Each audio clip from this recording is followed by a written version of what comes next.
Hi, my name is Benedict. You might know me from such videos as Higher Hertz reviews and my mix walkthroughs, amongst many other things. People commonly ask me how this gets done. Now, I have used various tools over the years, but the tools that I use now are honestly the best that I have ever used. Using poor tools will be a problem for you. Now, you can use and get decent results with any kind of tool. So if you make the mistake of thinking, I need the right tools before I can get anywhere, you're sunk already. But there are some tools that are better suited or more professional for the job. Not because they've got added proness, simply because they're designed for professionals. The programs that go on about their profilness invariably are toys, and yes, you can get results with them, but it'll probably be harder in the long run.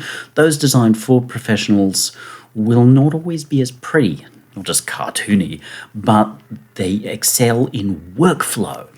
So the first thing that you're going to need to do is set up to record. I'm not going to get into that too heavily because that's not what this is about. This is about looking at the editing process, and specifically in this case, DaVinci Resolve. You need to know how to record properly. If you don't know how to record properly, bring in an experienced recording engineer, or failing that, at least a mix engineer. If you try and wing it yourself, you're going to have problems. And they're problems that you're going to try and dig uphill, and we all know what happens if you try and dig uphill, you just dump dirt on your own head. It's not a winning thing. You need to have a plan, and you need to know your gear and your situation. Otherwise, you're going to go ahead and do something which is going to break what you're trying to do, and either you'll end up with a damaged result or you'll end up having to start again, which means you've already kind of got a damaged result because you've damaged your own ego. Have a clear plan and understanding of your gear. If you don't, you will make mistakes. Again, if that's the case, bring in an experienced person. Either pay them to do the job for you or pay them to train you. And don't sit there thinking about how you know better, because if they're an experienced professional, they know better, and let them guide you. Alrighty, we have DaVinci Resolve open here. I will leave it up to you how you get that in and set that up. The only real changes that I've got to the setup is setting the screens to lay out the way that I like. I obviously want to be in the edit pane, because this is how you edit videos, oddly enough. I have changed some of the key commands so that they match my audio door, so they match Reason. So the pointer tool, this one here, is when I press Q, and the razor tool, which is that one there, is under the key R. They're the same as Reason. I'm used to using them backwards and forwards because I edit podcasts in Reason and I edit videos here. So I'm constantly doing dip. So having it being exactly the same here makes it so much easier. If you don't already have a major place that you work, then use these commands. They're going to be fine. They will make sense. But Q and R make sense to me, so I changed those two and those two only. If you change everything, you'll probably get lost. We're going to need to bring in some files. Now here are some I prepared earlier. I will bring in these two. No, I'm not going to change the frame rate. If you don't understand frame rates, then you need to. There we go. So as you can see, I'm set up to record whatever happens on this screen. It's nice and easy. So I can drag my RAW in here. There we go. Now I've got that. What have we got? Hi, my name is Benedict. Sounds wonderful. Superb program. The problem you're likely to experience is that audio is going to seem really quiet. I take a few steps and you've got to have a plan for how you do this. To start with, I normalize the audio. Short program, so it only takes a few seconds. It can take 5 minutes for an hour-long program. I will then go across to the Fairlight tab. Fairlight just means this is the mixing section, and you need to have a plan for this. I am already planned because I have a preset as such. Now you'll see that I rail against presets terribly in mixing, but in this situation it's slightly different because it's always me, always the same setup. I don't reinvent my wheel. Everything, the microphone, the camera, everything is in the same situation. I sit on the same chair in the same place. You may think that's boring and anal because I'm some kind of goose-stepping Nazi. Yes, I am, because I want this to be consistent. So I have from my experience as a mix engineer, a program set up especially for this. Again, I'm not going to get into that here because if you want that, this is my stock in trade. So now we have the audio sounding much better. This is going to be just the material that the levels are perfect. Wonderful. We now need to look into the editing. I will close down that tab. I'll always close down anything that isn't 150% necessary. Clutter is not your friend. If I need to see this in full screen, I control Program. I'm just using OBS. There we go. So now we need to start to edit. Okay, I've got some things that I have taken screenshots of when I'm in planning my screenshots. Now I'm going to drag them off into the folder, which is my working folder. I can actually delete them out of there now, because if I use them from there and I delete them, then they're not going to be available sometime later. I know that I'm going to want this because I just mentioned it. I can drag these into here. Rather than having to drag it into the media pile, I can drag it into the material that we use for the main program. I'm just using OBS. There we go. So there is OBS. Now that's coming as a picture. So we've got pictures of pictures and it all gets a little bit. So this is where you just got to work out, well, okay, what size should that be? This works on 1 being 100% of the screen and 0.5 being 50% of the screen. Okay, so I've got that. I've now got to click this little thing to allow me to move things around. I can move them around here, but believe me, it gets dull. So click this little thing here that allows you to broadly do all kinds of transforms. Go very carefully. Don't get cute and clever. Anything that you do that gets cute and clever will become problematic. Oops, I went and forgot my point. Okay, 0.75. So I'm talking here about, I'm just using OBS, which I shall take a screenshot of. There. So that's the screenshot that I just took, in which case I no longer need this little bit where I was taking screenshots. Wonderful. I might zoom in a little bit. Now I've just pressed R on my keyboard for the razor, and I'm going to want to chop here. It will get a little close, it'll lock two things. So I might say, okay, look, I want to get that out of the way. I'm going to clip there, and it looks like I start talking again here. I click on that. I've gone back to Q for my pointer, so you can see here as I'm flipping between. I'll click on that, delete it. Now, because I've got ripple turned on, you see how that just shunted it back up. So I'm just using OBS, which I shall take a screenshot of. Watching me take screenshots must be very exciting.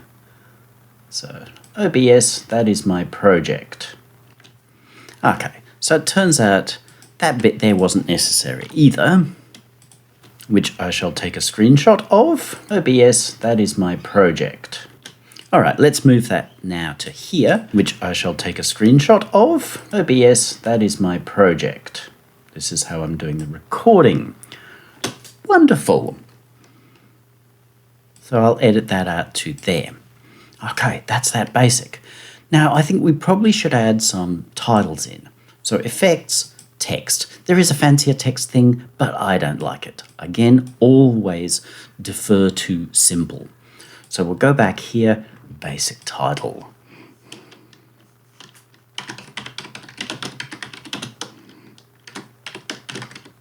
Always check your spelling because it's very easy to make a mistake.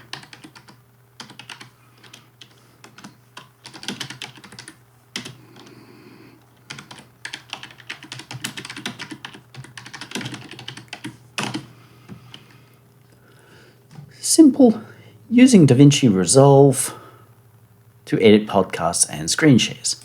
Brilliant. Now I'm going to change some of this. I want that to be an extra bold, and I want this to be a little smaller. You have to get comfortable learning to use the tools. I'm also going to use the line spacing just to tighten that back up. See, I had to make it not be highlighting particular text. So now we've got that. Don't want drop shadows, they make a mess, they clutter. Now we want to increase the height of this back panel, and we want to set the opacity to 100%. Sometimes 50% is cool, but we want this to be as readable as possible for people, because a lot of people are going to be watching this on a phone. Stupid them if they're trying to do professional work on a phone, but they're going to, so you have to make some kind of account for them. If we wanted that to stand out a little bit more, we could consider putting an outline color on it, in which case, again, keep it simple. Let's say 4. So that now makes that kind of stand out quite nicely. Simple, no spew or splatter all over the screen. So, hi, my name is Benedict. There's a little bit of dead space at the beginning there. Let's kill that off. Is this still 5 seconds? No, it's not, because it got... See how you've got to be constantly aware of what's really happening. That comes with time and experience. Hi, my name is Benedict. This is going... There is a big breath there. And that is disconcerting. There are 2 ways of dealing with that. 1, we can chop it out entirely. Or 2, we can say, okay, I'll put a slice where the next word picks up, and we can even get right in and get really tight. So like I can say, okay, look, I can go another couple of frames there, get rid of that, but I still want some space, because if I go and edit like this, Benedict, this is going, that's a little uncomfortable. So I'm going to Control Z that, and Control Z again. I'm going to say, look, I'm going to take half of that space and get rid of it. Listen to what we've got. Benedict. That's uncomfortable. Not only do we not want to hear me, because that's really ick, and it's inevitable as you raise the level, but we've got that sounds juddery as it's broken.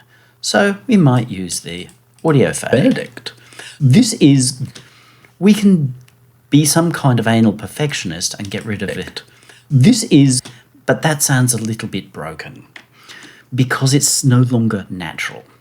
So what we will do there is have some of the breath. And that matches what we're seeing on screen, because you can see me breathe. So that's a win. We might decide, and you've got to be very careful, just to put a tiny, tiny fade there. You shouldn't need to, because there shouldn't be pops, but always be very aware of what you're hearing. This is going to, and normally I wouldn't edit with headphones, I would be editing with speakers, because headphones will give you a false feeling of what's really happening. So now I've got my beginning beat, just the material that we use for the main program. Which I shall take a screenshot of. OBS, that is my... I feel like maybe that's not as clear as I would like it to be.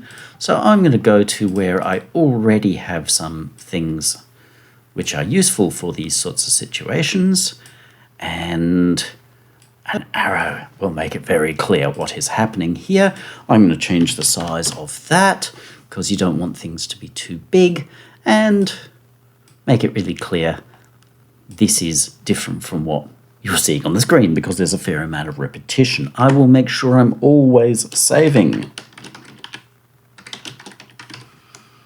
because if you're not saving, things can go wrong. OBS, that is my project. This is how I'm doing the recording. Alrighty, that should be recorded. Oh, look at this really good looking fellow. He's incredibly good looking, isn't he? Now we've got some dead space here. He's incredibly good looking, isn't he? So at that point it becomes dead. So we'll go, yep, let's kill that off. Isn't he? I'm just using... Alright. We may even want to go a little bit closer. So zoom in. Let's find the point where this sort of ceases to have value. Now it's easy to drag that, but then you're going to drag and make this clip that we're going towards be longer. We can do this and move like this, and then we've got to manually drag that back. That's one way of doing it, or you can see what I did before, which is to simply razor, highlight, get rid of, and it will ripple back in. I'm just using the screen. I'm recording. Okay, we've got some more dead air there. Clip, gone. Don't spend your time working in this tight unless you have a need to. Work reasonably far out. Otherwise you will hyper edit and over edit, and then it will be like with over editing, and it's very uncomfortable. It has to flow, it has to feel human. So if that includes a little bit of slop, I'm just using the screen. I'm recording literally just whatever's happening on this monitor. I'm seeing myself and OBS on another monitor. I would also quite commonly have a running sheet. Okay, I said running sheet. Now I recall I took a screenshot of a running sheet, which is here. Again, I'm just going to drag and drop that here. Add a picture of my running sheet. That's really rather huge. So let's pop that there. Running sheet sitting there as well to keep me on track so that I don't start talking about, ooh, cat pictures. So 5 seconds is generally a reasonable amount of time to keep something on screen. Sorry, cat pictures. It's important to balance audio. I have learnt that. So we've got some dead time here where I wandered off. So let's work out where things started to go wrong. About, ooh, cat pictures. Don't start talking about, ooh, cat pictures. Start talking so that I don't start sitting there as well to keep me on track. So to keep me on track. So we don't need the word so. So let's chop that out and go. We've already got where we want to pick back up from, sitting there as well to keep me on track. It's important to balance audio. Video is a little inelegant, but this was always meant to be somewhat absurd. I have learnt that with my microphone setup, that if I set my mic input at a certain level and my audio out at -12 dB, they will balance up in post-production. Which I must say, they reasonably do. So we can do things like play you wonderful music by this incredibly good-looking person, and it will come out reasonably balanced between speech and musicalness. That's wonderful. I bet you're dying to go buy this record now. Look, it's only $7. And you'll get something from this really good-looking fellow. All right, now that becomes a little inelegant. Not the stuff me talking about, really good-looking fellow. So I'm going to say here, and let's give ourselves a fade. Normally I avoid fades, but in this case... So that's probably enough of a screen recording and me, oh shit, fuck, I swore, fuck, Nazi Donald Trump. We might need to edit that out. Okay, so let's consider editing that out. Oops, I might have forgotten to edit that out. And we can probably take all of that because it doesn't serve any great purpose. There will be times where you really need to just go, does this serve a purpose, and move it along. So long as the program stays human. The term that I use there is selling power. You're always selling something. Even if this is just your hobby, you're selling yourself because you want people to watch it. If you make the program feel less than human, then people can't engage. And that goes very heavily for people when they get into audio processing. So I will step aside for a moment and talk a little bit about audio processing. Go easy. You will be drawn to wanting to do noise reduction using some kind of magic AI noise reducer that makes everything perfectly noiseless. Do not. Or go extremely carefully. The moment you think you're winning, halve the amount of the actual hack that you're using, especially if it is one of those fancy ones, which most of them are, that scrape through your audio, essentially like putting water through a sieve or using a cheese grater, because they end up with a really nasty digital sound. You might think, but I've got rid of all the noise, but the trouble is you're so focusing on the noise that you're not listening to the actual program, thinking, does this still sound human? And so you hear things where there's been a lot of processing on the audio, especially noise reduction, and the person sounds, well, as I always say, like they've been put through a cheese grater. They sound this weird, hollow, sort of 1984 bad alien. And nobody wants that program. So if it's noisy, re-record it. Learn to mic and get better. If there is just normal room ambience, work with it. Most of the time, EQing will get rid of it. But again, I'm not going to get into that heavily because that's my stock in trade as a mix engineer. I'm happy to teach you, or I'm happy to do that work for you. But now we've got all of this chopped up, we might want an intro and an exit. Oh, there was actually another scene. I totally forgot. See, this is where we need our running sheet.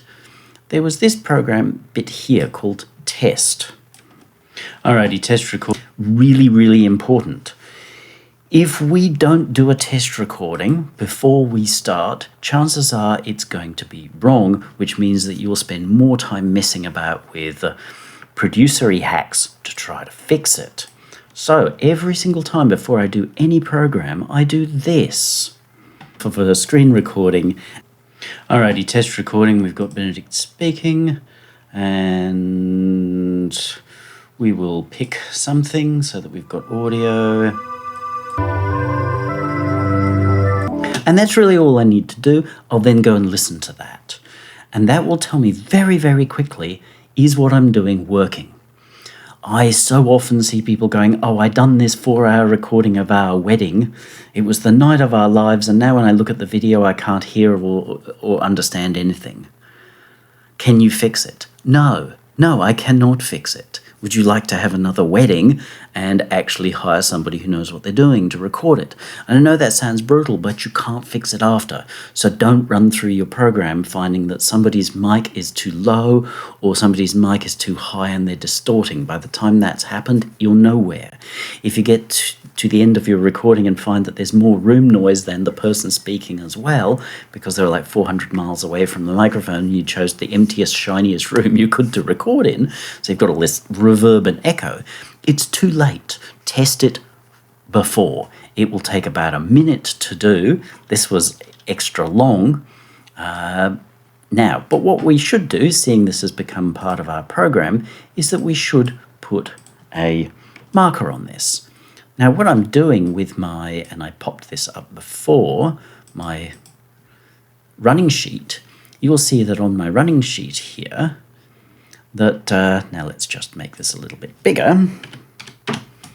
You'll see that on my running sheet, I have times. So I'm looking at this time here, and I'm going to say, we've got this bit here, which is the test recording, and I would actually type in the time that's here, test recording. And to make it super easy for people to find and know what's going on, then I will go test recording. I'm going to put that in all capitals because it's really important. So now, when this exports and I upload it to YouTube, I can copy and paste this into the YouTube thing, and it will create all the chapters which you will find. And I will do one right now, which is 000128, and I don't think that's going to be the right time. Test recording. But that's now on my running sheet, and I will fix the time when I get to it. So when you watch this video, you'll be able to go, oh, look, there's a chapter, which will take you straight to... Alrighty, test recording. We've got Benedict speaking. And that is it. That's your editing. You make sure it flows. If you've got intros and outros, you make sure they flow as well. You might want to know how to do this, to make this ready for somebody else. Deliver. Might as well just go YouTube, location, find where you're going to put this. I have all my folders ready to go. Don't dump it in your in tray or somewhere weird or silly. Create special folders for this. These are client folders, but this is my area of work, and this is going to be DaVinci Easy. Now I'll add to render queue, and then I will render all. which obviously I'm not going to do now because I have to got out and do this program again. Have fun. Honestly, have fun.